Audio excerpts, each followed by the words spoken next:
एक बार एक घने जंगल में एक शिकारी शिकार करने पहुंचा। वहां उसे रास्ते में घोड़े पर सवार एक राजकुमार मिला।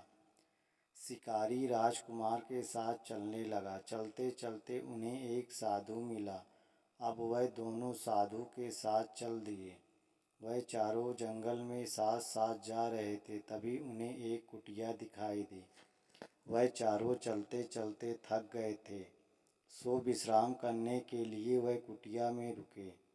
कुटिया में एक बाबा जी बैठे थे। कुछ देर बाद कुटिया में विश्राम करने के बाद वह बाबा जी को प्रणाम करके जाने लगे। बाबा जी ने उन चारों को 4 आशीर्वाद दिए। बाबा जी ने राजकुमार को कहा,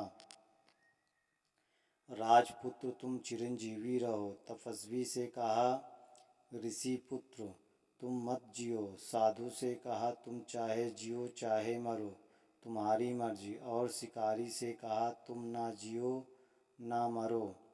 बाबा जी चारों को आशीर्वाद देकर चुप हो गए। चारों आदमियों को बाबा जी का आशीर्वाद समझ नहीं आया। उन्होंने बाबा जी से प्रार्थना की कि कृपया अपने आशीर्वाद का तात्पर्य समझाएं।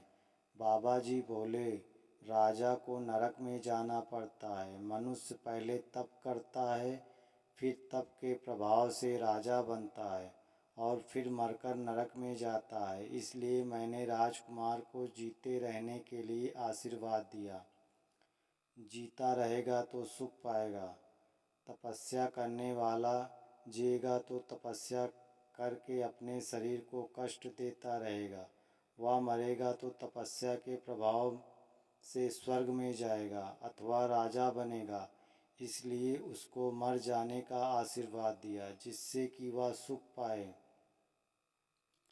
साधु जीता रहेगा तो भजन स्मरण करेगा, दूसरों का उपकार करेगा और मर जाएगा तो भगवान के धाम में जाएगा।